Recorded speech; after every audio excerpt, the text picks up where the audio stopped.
Hey everyone, Dr. B back again for Sidewalk STEM.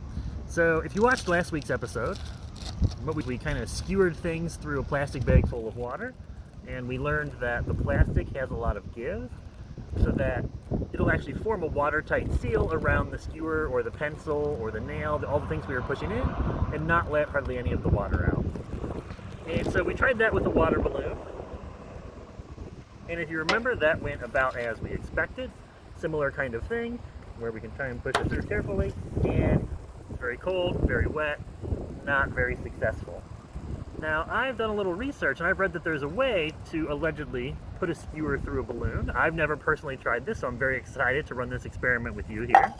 First time I'll be doing it. And what I've got is some very orange, but very normal dish soap that you'd use to wash your dishes.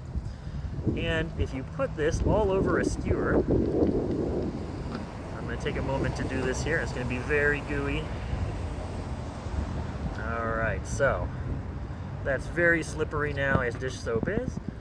This is a lubricant, and supposedly what this is supposed to allow you to do is, with a balloon full of air, which I've got here, is you can push this through and actually skewer the balloon and not have it pop. And so we talked about last time, when you punch through a balloon, usually what happens, and I'm a little nervous doing this, I don't know what's going to happen, we'll see, I'm working it through very carefully. Wow.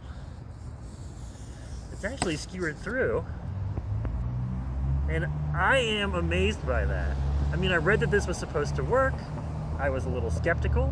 Like any good scientist, I ran a test to let the data sort of tell me whether or not it would be successful.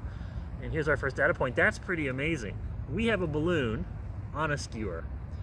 And so what's going on here, the physical interactions, is the skewer is lubricated by that dish soap, and that prevents kind of too much pressure when you push through the balloon. Normally the balloon would tear. That creates that kind of massive pop. We talked about that a bit last time, as the material in the balloon kind of contracts back to its normal shape and just tears all the way through. That's pretty awesome. Well, I'm curious if that's going to work with the water balloon. There are some reasons to think it might, and some reasons to think it might not, since the inside of the balloon's, instead of air, water now. So we're going to see if we can skewer a water balloon. So let me grab that here.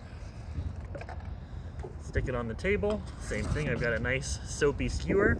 And we're going to try again and see if we can actually stick this through a balloon, or if it's going to pop from the pressure of that water. Yeah, interesting. So it has to be an air-filled balloon for the skewer to go through and prevent that tear or that pop. So we've learned something new. I had a lot of fun. I hope you did too. And I will see you next week for another, hopefully warmer, drier Sidewalk STEM. Take care, everybody.